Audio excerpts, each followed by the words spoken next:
Hi, everyone. Welcome to Build the Intelligent Edge. My name is Pamela Cortez. I am on the Azure IoT team here at Microsoft, and I'm excited to have all of you joining today. If you ever want to reach out to me, you can find me on Alta Homes on Twitter and GitHub, and then also you can find me on LinkedIn. I'm a big fan of hearing people's projects and also helping with technical questions as well, or any type of questions. So this is a part of a 6-part workshop. And so we have anywhere from transforming your business with IoT, where I deep dive into the Microsoft portfolio, but more importantly, why build IoT solutions? What are some of our offerings there? Then I talk about connecting devices to the cloud. Then we deep dive into provisioning devices at scale, understanding IoT message processing, analytics, and business integration. And then today, we're going to focus on Build the Intelligent Edge. And then the 6-part webinar series ends with Building IoT Solutions with Azure IoT Central. One thing I'll do a call out is, if you're watching on demand, we will have the demos posted on the playlist, so they won't. Some of the demos will be into the presentation, but a lot of the demos will be out of the playlist or out of the video. All right, let's go ahead and get started. So today we're going to talk about IoT in the cloud, and then on the edge side, we'll talk about devices. I'll also give an overview on IoT Edge. We'll talk about the different scenarios where it makes sense to use our IoT Edge runtime. We'll dig into how does it work, because you really need to understand how it works before starting to build modules and deploying it on edge devices. Then we'll talk about the different IoT Edge gateway patterns. And then we'll dig into the ecosystem, because we have a full marketplace of modules. And if you don't know what a module is yet, don't worry. We'll talk about it in just a moment. And then I'll dig into resources on how you can get started. And if you continue to join us in the Microsoft IoT Developer channel and this playlist, you'll continue to get the updated demos. We're going to continue to grow those demos to help you get started and upskill. All right, let's jump into how innovations is enabling new opportunities. Really, the reason why I want to show this slide is to talk about the journey IoT has been on, and how, we started with the cloud, where we were able to put data up to the cloud. There was unlimited compute resources, and then IoT came around, where we were collecting all of this data and telemetry from many different assets around the world. And we were really being able to manage it centrally by the cloud, all of these devices.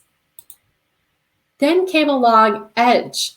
And so, if you have a background similar to mine, where you're more on the hardware side, lots of times when people think of the Edge, we've been doing machine-to-machine learning or machine-to-machine communication for a really long time. That's nothing new to us, but being able to offload the cloud intelligence from the cloud to IoT devices is something that is new. And so that is something that is really important in a lot of IoT scenarios, that ability to take cloud workloads and put it on the edge. So if you want to do stream processing or run AI on the edge, you're able to do that. And so I'll dig into kind of the pros on taking IoT to the edge. And then you have AI, which was the other breakthrough innovation when it came to Internet of Things. So you were able to do, machine learning, predictive maintenance, all of that on the cloud side, but now you could do it on the edge side as well. So if you need to run, machine learning models on the edge, you can do that now. And so I'll be talking a little bit about that as well. And then the other thing with innovation that doesn't really relate to what we're talking about at this moment is digital twins, which is all about creating living replicas of any physical environment, track the past, and predict the future. And so I won't dig too much into this webinar with digital twins. So I talked a little bit about, IoT and how we're starting to see these trends, but now it's going mainstream for IoT in the cloud. And what are some of the benefits of having it on the cloud side and the edge side? So in the cloud, some of the benefits that you get is that you could do remote monitoring and management of all of your different devices. This is great, especially if you're, really digging into that device life cycle management, being able to do that, retire devices, manage a fleet of assets. It's great because you could do that all through the cloud. You can merge remote data from multiple IoT devices. So you're not just tied to one IoT device, you can manage it, manage multiple of these. And then you have that infinite compute and storage. And this is all about, you could train machine learning on the cloud side. Granted, you could do that on the edge side as well, or you could run machine learning models on the edge side, but remember, you only have so much compute. And so depending on the device you're using, if you're using like a small device, like an MCU, like a little microcontroller, a little sensor, the likelihood of you being able to run these big, massive machine learning models is very slim. Actually, I would say very, very hard to do. You would actually want to run that on the cloud side because these small devices, they have a small footprint. They're not going to be able to do that intense processing on the edge. But if you have kind of a beefier edge device, which I'll talk a little bit about in a moment, or a gateway device, you're able to do a lot of that stream processing, machine learning on the edge. But this is a call out showcasing why you want to do IoT on the cloud side. On the edge side, here are some really key, benefits of having IoT on the edge. And lots of solutions have both scenarios, but one of the biggest scenarios that I see with partners and customers that I'm coding with is offline operations, especially if you're in a remote area, like an oil rig, or, in the middle of nowhere. You're not going to be able to have amazing connectivity, or even on a factory, floor, you might not have great connectivity. And so having that ability to do offline operations is super important to a lot of IoT solutions. And you're able to do that with on the edge as a benefit. Next is privacy of data and protection of IP. A couple things that come in mind from past customers and partners. I've worked with partners where, they have some IP that they don't want on the cloud side, or they just want it on the device side.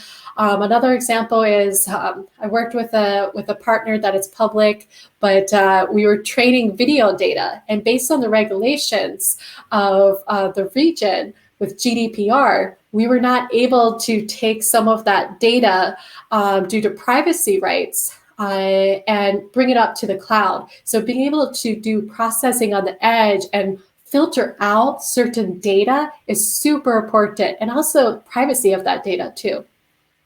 Next is doing pre-processing data on the prem. A great example is video streams. If you have security cameras, it probably doesn't always make sense to set all of that data to the cloud. You might only want to send relevant video data. Maybe, something happened and you can take a capture of that video and send it up. Sometimes it can be quite costly to send up tons of video up to the cloud if that doesn't make sense for your solution. So keep that in mind. Low latency. A great example of this is, you have a sensor on a machine and you need a real-time response. Having that processing happen on the edge side, you'll be able to do that quicker and that low latency. Next to the protocol translation, I'm really going to dig into this shortly, but just high level, what I'm really saying with protocol translation is that, let's say you have a bunch of Bluetooth devices, or you're trying to connect certain devices with OPC UA, being able to have a gateway device or do some translations of some different protocols to send telemetry up to the cloud is super important for a lot of scenarios. And these might be also connecting devices that can't connect themselves, like Bluetooth devices, through a gateway, which the gateway can then talk to the cloud. All right, so I'm just going to talk about kind of a typical IoT application, and this is really, really high level, but I just wanted to showcase a typical solution before we start digging into deep here. So IoT Edge really improves this IoT solution by getting local insights and actions. Those same insights and actions that you were getting on the cloud side can now be brought down to the edge on-prem where the data is generated. So, if you are sending all of your data up to the cloud, let's say it's temperature data, and you're getting insights by every time a certain threshold, like the temperature gets too hot at a certain time, you could set up an alert to then, go ahead and take action off of that insight you were able to gather to maybe support that machine or service that machine, whatever you need to do that makes sense for your business. You were able to do that on the cloud side, but now you can actually do all of that stuff on the edge side as well, which is really nice. And you can also leverage the actions from the cloud side and bring it down to the edge. But really, high level, getting the benefit of the cloud to manage your things from the cloud is a huge benefit. This new pattern is super useful, especially if you have high value AI on the edge and on the cloud. You can reduce your solution cost, respond in real time, and then also make your solution really resilient to internet connectivity.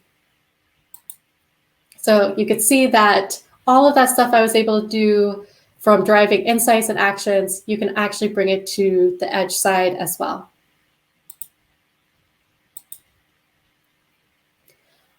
So I've been talking about the benefits of edge and running IoT on the edge, but we do have a service called Azure IoT Edge.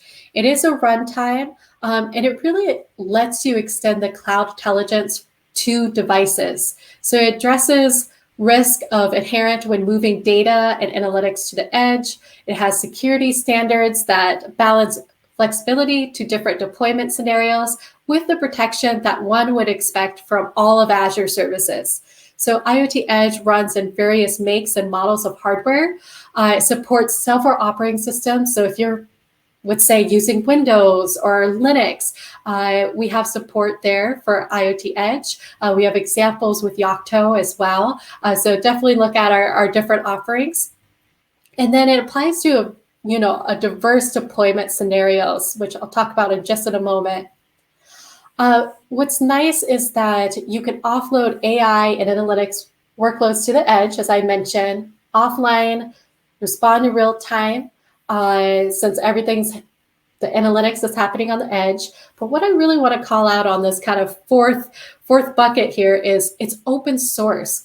IoT Edge runtime is actually based off of Mobi. So for those who are listening, and if that sounds familiar, and if you've ever worked with Docker, that's what it's actually based off of and built off of. The runtime is Mobi.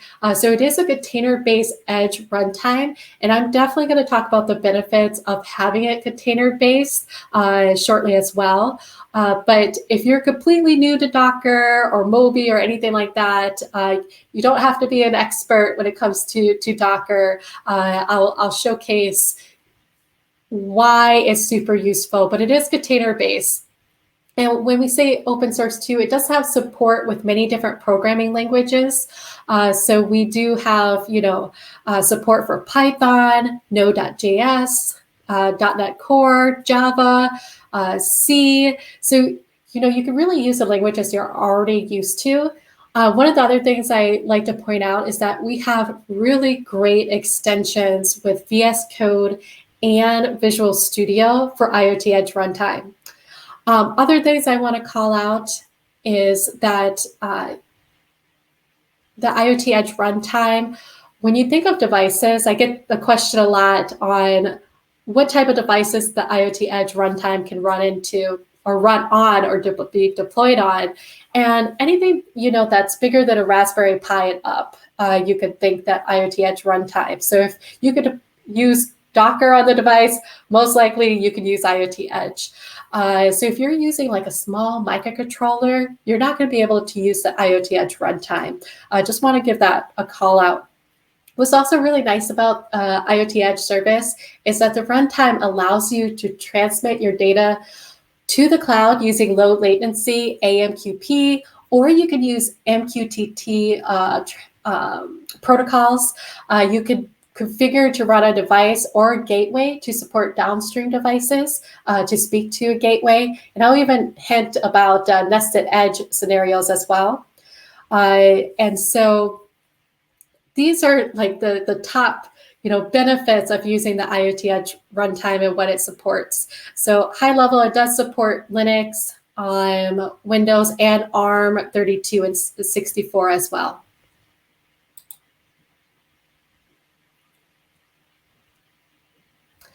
So if you're interested in learning more about the IoT architecture, I'm just highlighting how Edge comes to play. So if we look at things, insights, and actions, you can see that Edge, it's really the intelligent edge, and you can have an edge device and other edge devices connected to the intelligent edge, which is using the IoT Edge runtime. But you can also use custom cloud gateways, field gateways, IoT devices to connect to IoT Hub. But today we're just going to be really focusing on the IoT Edge runtime. And then once that data gets up to the cloud, you could go ahead and store it. You could do some stream processing, really drive different insights, and then take action on it. And if you're interested in this, I do talk a lot more in the other webinars about the solution architecture. But really just wanted to highlight there's actually many different ways on the device side to get your data to Hub. But today we're just going to be focusing on the runtime, IoT Edge runtime.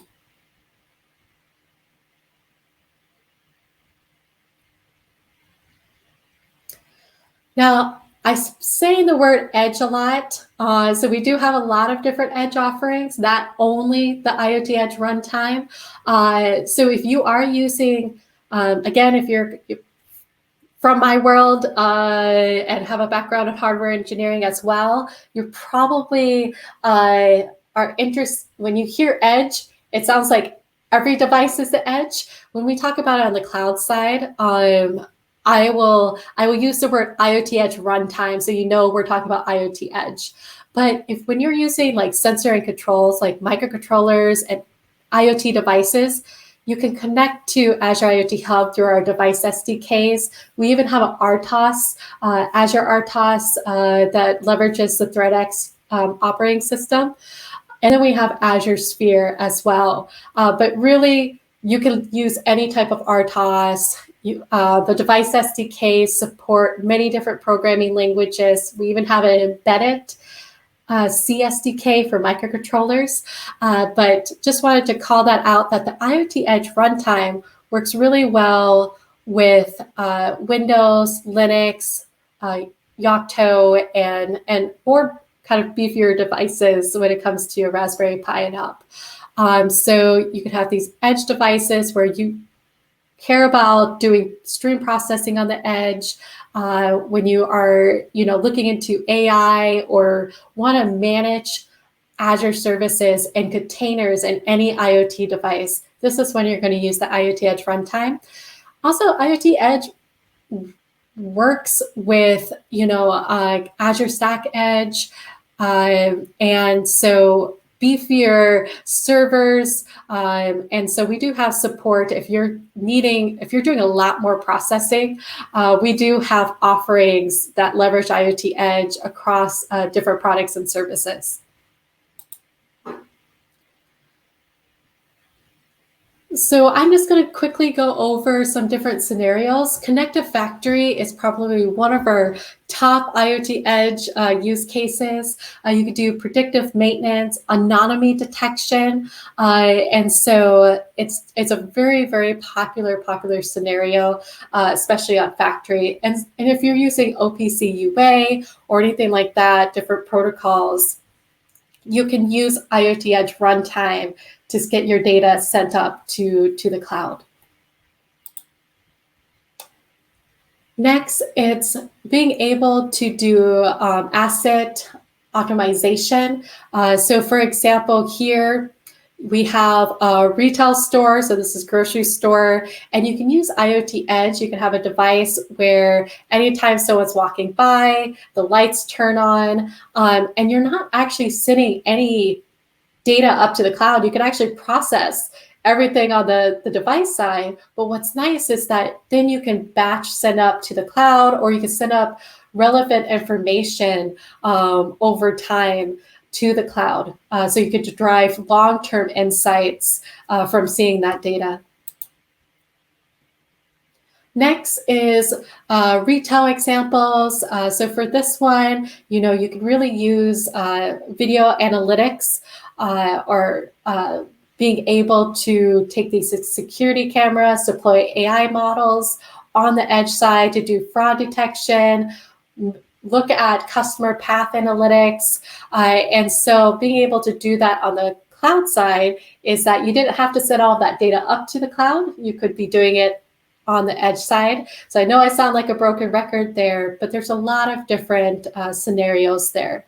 And then the last scenario that I'll talk about real quick is, again, that remote location where you can have downtime detection, asset monitoring, where assets anywhere in the world, even if it's limited connectivity. A shout out that I'll do is that when I say offline scenarios, you really just need to connect to IoT Hub once with IoT Edge runtime. And once you do that, you can continue to use your device offline. All right, let's go into how does it actually work. So the IoT Edge devices are backed in the cloud by a service known as Azure IoT Hub, which is really our cloud gateway. It is a high through output ingestion point that's capable of receiving and forwarding device telemetry messages to other services within Azure. And so, devices could be, either directly connected to a hub if they deploy MQTT or AMQP or even HTTPS communication protocols. And so, however, oftentimes devices connect to the IoT Hub by means of a field gateway. And I'll again talk about that in just a moment. And so you could see here in this graphic, I just wanted to showcase that you're using IoT Edge to connect devices to the cloud through Azure IoT Hub. And there's a couple different ways you could do that. And Edge is fully supported by Hub. That way you could do device management. You even can do provisioning. So you can leverage a device provisioning service. And so you get all of this power of, device twins and everything else with the IoT Edge runtime. Great integration with IoT Hub on the cloud side. Really, the runtime is responsible for a couple different functions. One is it's meant to install and update workloads on the device. It's also there to maintain the IoT Edge security standards on the device. It also ensures that the IoT Edge modules are always running. It also reports module health to the cloud for remote monitoring. And it also helps with module communication between downstream devices and IoT Edge devices. Now, the IoT Edge runtime is really deployed on all IoT Edge devices, and it has three components. The first component is that IoT Edge security daemon. And what this daemon does, it starts up every time you start up the device or boot the device, it bootstraps the device by starting the IoT Edge. When you bootstrap a device, you start with the IoT Edge agent. And what the IoT Edge agent does, it really facilitates the deployment and monitoring of the modules on the IoT Edge device, including the IoT Edge Hub.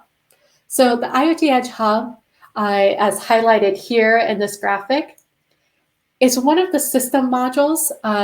The IoT Hub maintains communication between these different modules on an IoT Edge device and between the device and the IoT Hub. The IoT agent, so the IoT Edge agent, is one of two modules that makes up the IoT Edge runtime. It's really responsible for initiating modules, ensuring that they continue to run, and report the status. All right, let's go ahead and dig into how does this work? How do you work with IoT Edge? So first, you have your IoT Edge device, and maybe you have a couple sensors connected to this IoT Edge device. And so what's going to happen is you're going to connect this IoT Edge device to IoT Hub. But before that, let's look at the other components on the cloud side. So first, you have an Azure IoT Hub, which is your bi-directional communication, is your cloud gateway, and then you have these different types of modules. If you're interested in modules and what they are, they're really the smallest units managed by IoT Edge, and you can maintain different services like Azure Stream Analytics or third-party service or your own solution-specific code. So if you've worked with Docker before or Moby or anything like that, this is a container. So we use the word container and module interchangeably for IoT Edge, but really think of them as little containers that host your own specific code or Azure service.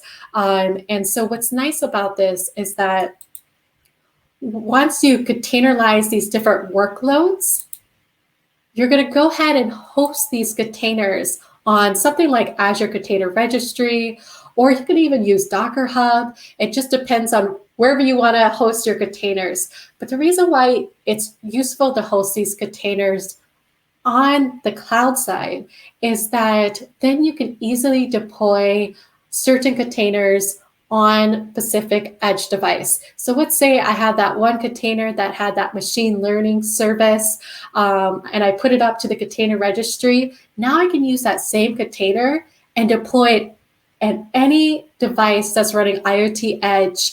And let's say I have one device that's like a Jetson Nano and a Raspberry Pi, or another device that, you know, is maybe like a gateway that's running Windows. I could actually leverage the same container with that machine learning service on those different devices using IoT Edge runtime.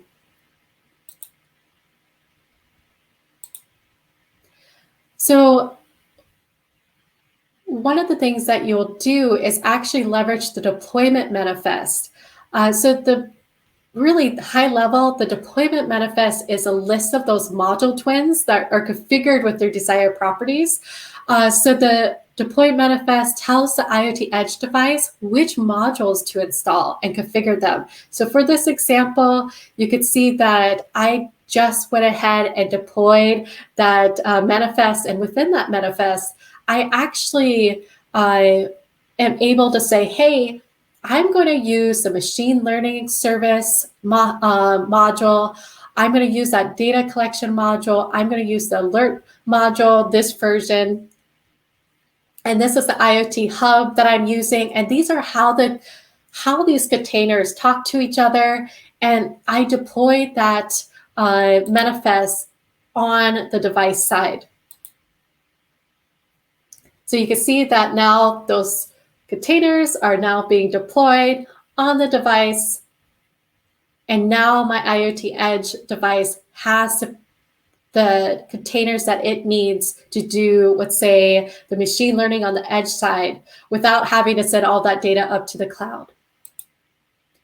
And so that's how IoT Edge works. It's just such a great benefit to be able to deploy the container in many different types of devices or many devices instead of just doing it manually. Having that container on the cloud side really saves a lot of manual work and not having to do that. And you can reuse containers with different containers. So let's dig in a little bit about how the modules talk to each other and some of the little bit more information about the runtime itself. So if you look here, I have the IoT Edge runtime located on this graphic.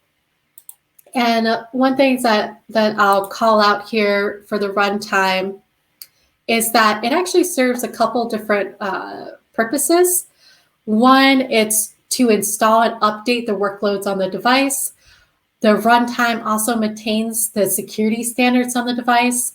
It also ensures that these modules are always running.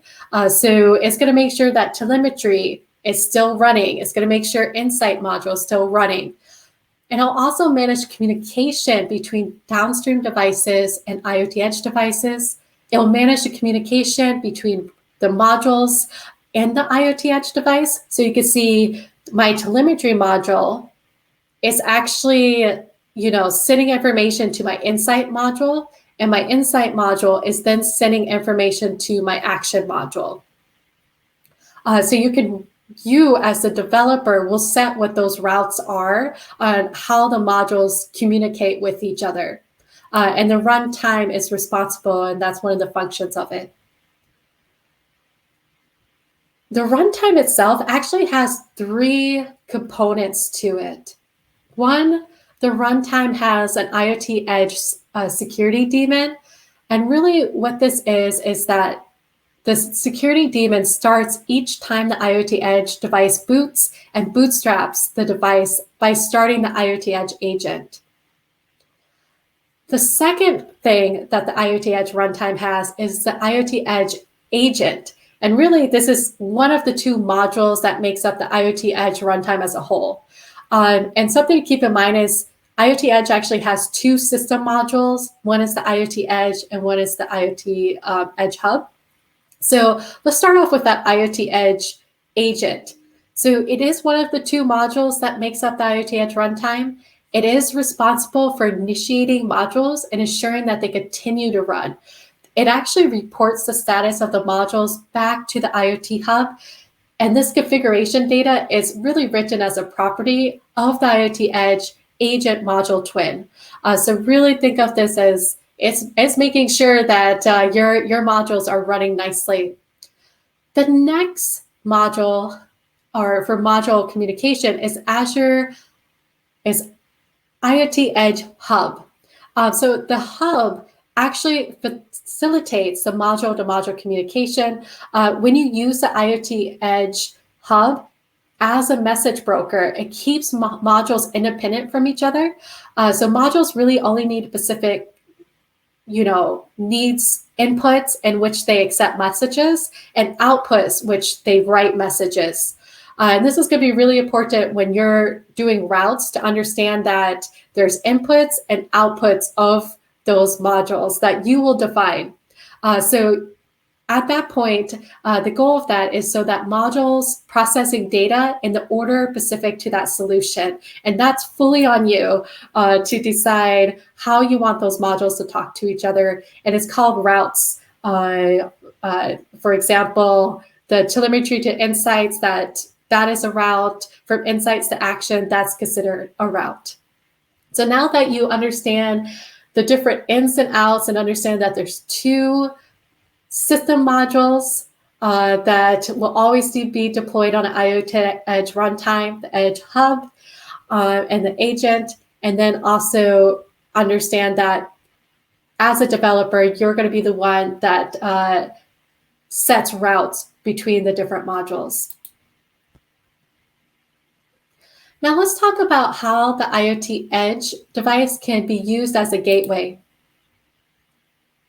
So let's just look at an IoT device and how it kind of relates to how you can have an IoT Edge device that can go directly to the cloud, but you can also have these individual IoT device that's connected to an IoT Edge device, meaning that it's running the IoT Edge runtime, which that is then connects to IoT Hub. And so let's really go into how you're using IoT Edge as a gateway and how it can act like a couple different gateway patterns. So let's dig into those. So for the first one, let's look at the IoT Edge transparent gateway pattern. So in this configuration, IoT Edge gateway acts as pretty much like a pass-through for all of these downstream edge devices, and is capable of forwarding received messages to IoT Hub hosted on-prem or in the cloud. This pattern is super useful in environments where the downstream devices might be required to proxy through a single secure endpoint before they can transmit outside of an internal network. Also, IoT Edge gateway brokers can actually do a connection to Azure IoT Hub by forwarding the device telemetry captured by the local gateway. So this is a really great strategy and super beneficial for environments with limited bandwidth.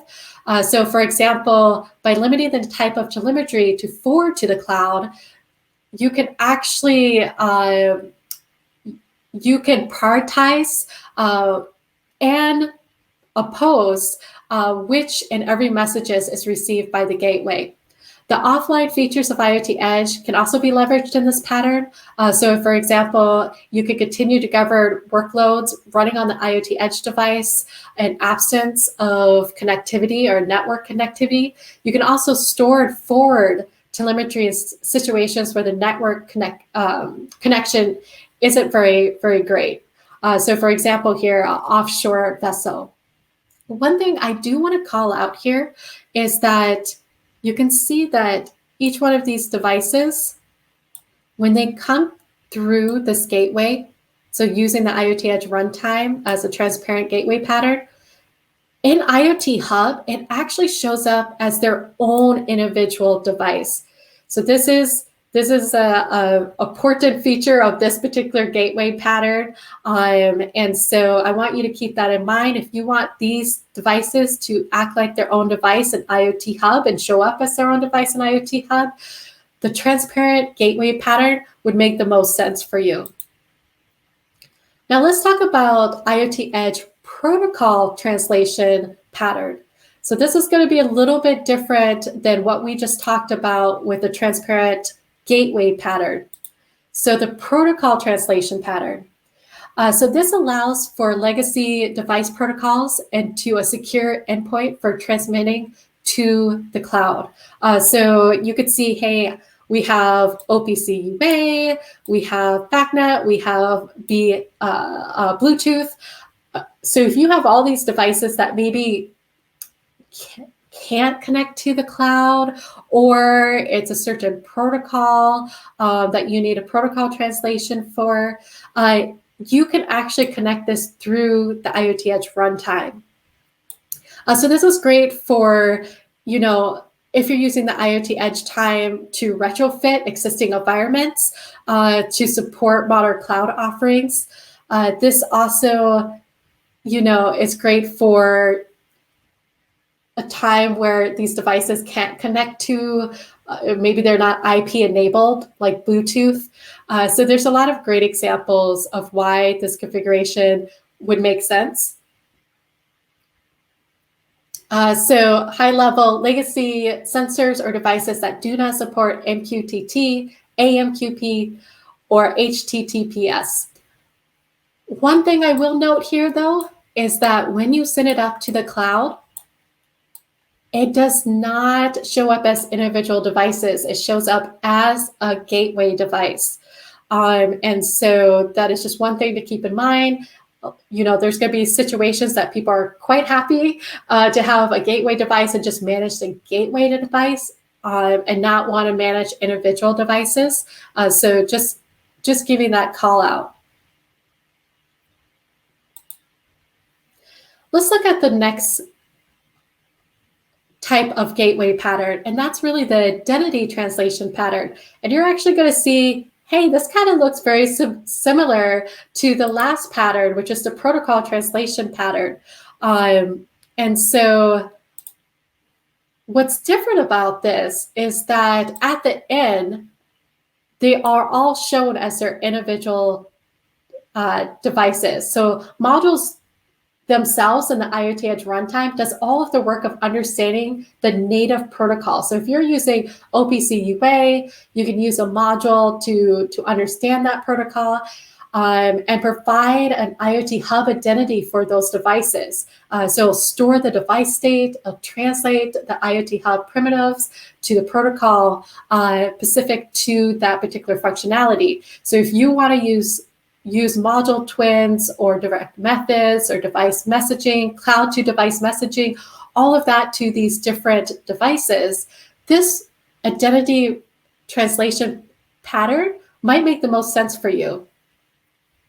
So again, the difference really is it allows legacy protocols like OPC UA, BACnet, with a key difference of those downstream devices are treated like unique entities, pretty much allowing you for secure command and control at the device level instead of the gateway level. So here are the different patterns one more time. So transparent, this is great for IoT hub where devices connect as a Leaf device.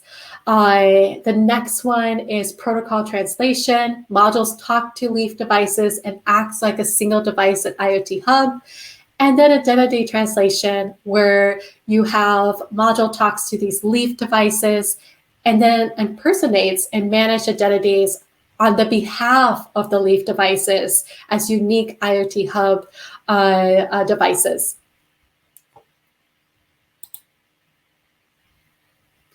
All right, so I hinted that we have support for Nested Edge, and this is actually brand new.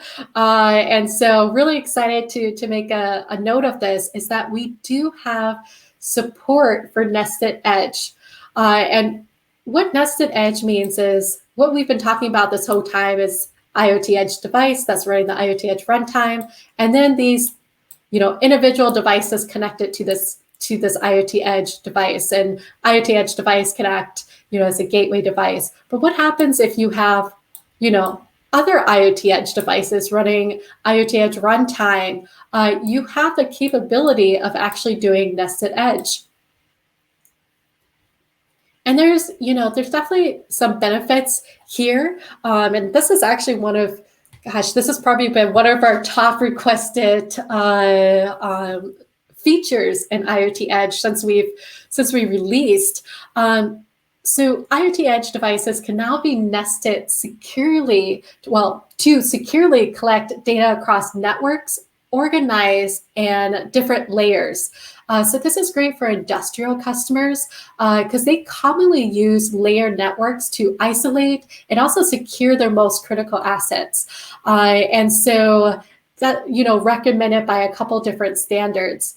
And so with this IoT Edge capability, customers can, any of you can really quickly overcome challenges of connecting data from each layer and gain local insights to help reduce unplanned downtime. You can also increase your equipment efficiency and reduce product defects by fully complying with very strict industrial standards. So this is really exciting, especially for those in the industrial space, to be able to have that support for Nested Edge. And we have full tutorials and documentation on that, which if you're watching on demand and not viewing in right now in the webinar, we will put those links into chat, or if you're watching on demand, in the YouTube description. So one of the things with all of our products and services, security is super crucial.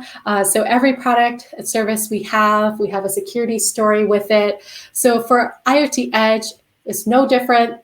We have security story there. We have secure provisioning with device provisioning service. We have secure communication. That's both communicating to IoT Hub and on the cloud side. Also secured storage We have that, and confidential computing.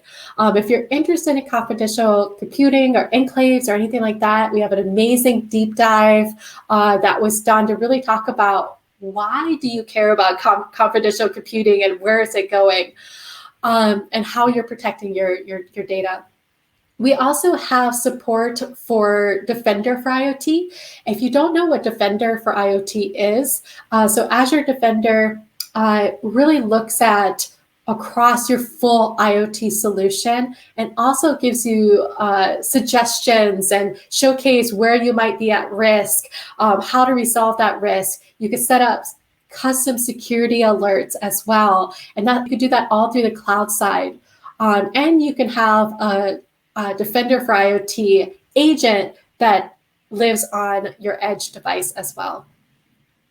We have a full ecosystem enablement, so that means secure boot and updates, supply chain simplification, HSM integration.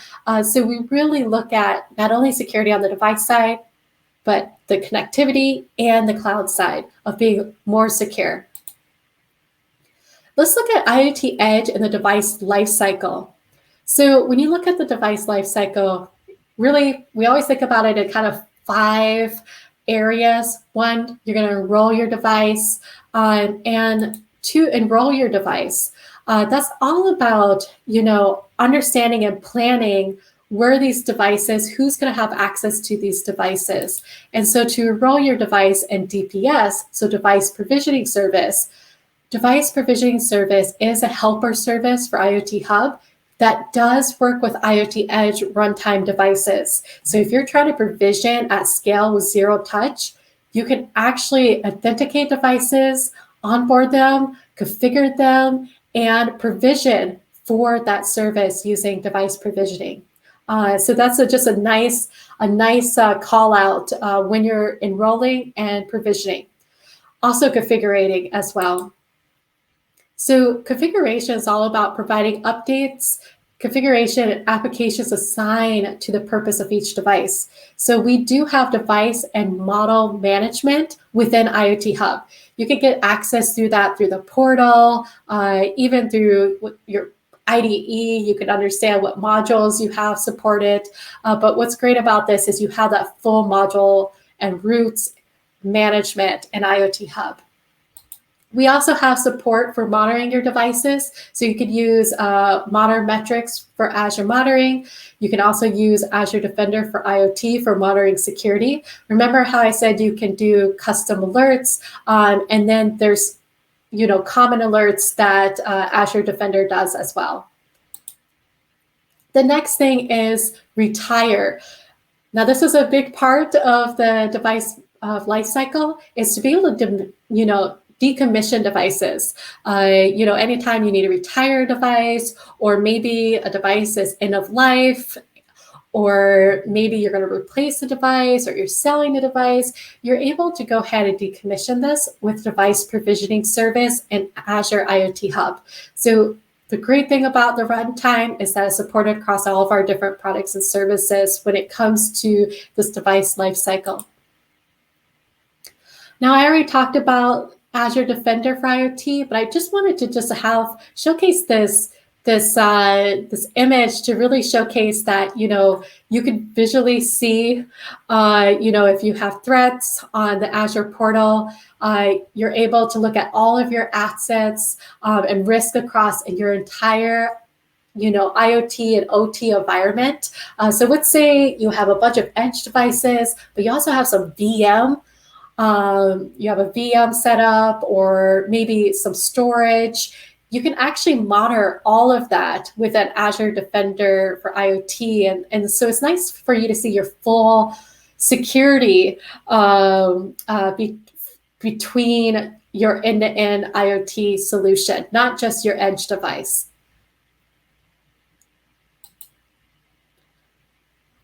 We also have support for IoT Edge runtime with Azure IoT Central. So there are 2 ways to build an IoT solution. One is through our platform offerings, so platform as a service offerings, and think of that as your Lego blocks of, I'm going to build with IoT Hub and IoT Edge and device provisioning service. I would make my own custom IoT solution. And then we have this thing called Azure IoT Central, where this is Microsoft is managing this application. And so, what's great about this, it does support edge devices. So you can connect your IoT Edge device to Azure IoT Central. It has some great support there.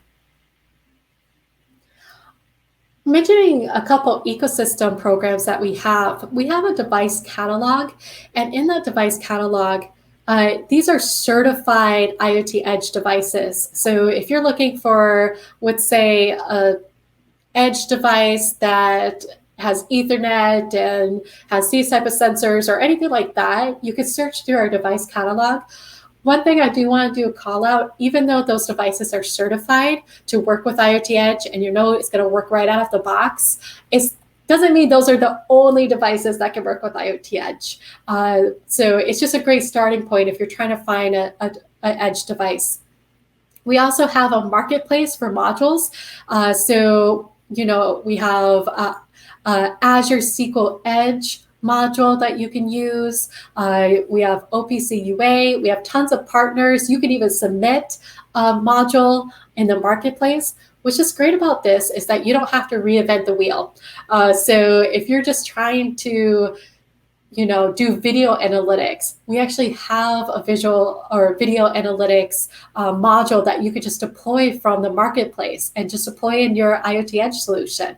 And so being able to have a bunch of different modules you could pull from, you don't have to reinvent the wheel. Especially if there's already an OPC UA module for you, you don't have to write your own module for that communication. So take a look at that marketplace. As I just mentioned, live video analytics, we do have support with our live video analytics on IoT Edge.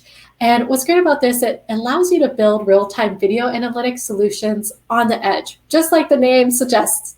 It provides scalable video analytics platform that you can operate your AI or integrate across your business to help decisions. One thing I want to do a shout out is that you can actually use live video analytics and your existing CCTV cameras for more safety and security. And so now you can unlock that additional value from those video sensor on the edge and send the info up that you want to send up. So this is just a great offering. And then Azure SQL database Edge. So just a shout out here is that we do have support to store on the edge side. And so this is just really nice if you need to store data, especially if you're offline capability or offline needs. You need to be able to store that data. And then once you come back online, it helps you on what data to actually send up once the device is back online. All right, let's cover resources on how you can get started. Just a reminder that we will be showcasing demos on how to get started and everything else on the playlist. But this just gives you a great intro on what is IoT Edge and understanding how it works in the back end. So if you go to aka.ms, Azure IoT Learning Path, there's a full learning path for building IoT with intelligent edge with IoT Edge. So it talks about how to treat IoT Edge as a gateway, how to deploy storage on the edge device, how to work with cognitive services on IoT Edge, how to even do CI/CD with IoT Edge. So there's a lot of these great modules there for you to go ahead in a sandbox environment and learn how to work with IoT Edge. That's all in Microsoft Learn. So if you're just upskilling on Azure IoT, we have these great resources, one being Microsoft Learn that we just talked about, but one extra information there is that we have over 40 individual learning modules. I think we're actually more than 40 right now. I think we're in the 50s, but tons of hands-on learning that's in a sandbox environment. And what that means is you don't have to, you're in a sandbox environment, so you don't have to have your own Azure subscription. You could just go in the sandbox environment and go through the tutorial and not have to worry about entering a credit card information or setting up an account, and just play and learn. And so definitely check that out. We have a Microsoft developer channel. This, we have IoT Show, which is a new episode every week. We have deep dives that I host. We have all different types of videos hosted there. So anything you want to learn, go check it out there. We have the IoT Tech community. Now, this is a great resource if you're wanting to check out our blogs, because we have a lot of blogs that's submitted and posted every single week that talks about different products, services, best practices, announcements. So it's just a great way to stay up to date. And then Azure IoT Docs. One other call out is Microsoft Q&A. If you have a technical question, check out Microsoft Q&A. We'll link it in chat or YouTube for you. We also have embedded developer research study that we're doing right now. If you would like to fill that in, we would love to hear from you. I'd love to hear what type of devices you're using, what really matters for you, any issues you're having, if you had a magic wand, what type of products and services would you like to see on the device side. So definitely check that out if you're interested. And then we have a 30 days Learn Cloud Skills Challenge. If you don't know, we have an AZ220 certification. Really what that is for Azure IoT developer. And that just is a developer who knows our products and services. And we have a certification for that you could take with the exam to be certified and known in the industry as knowing our products in and out. And so a lot of stuff that was covered in this presentation is going to be covered into this AZ220. So hopefully everyone was taking notes. But we have the Cloud Skills Challenge. If you take that in 30 days, you get 50% off a voucher for your exam.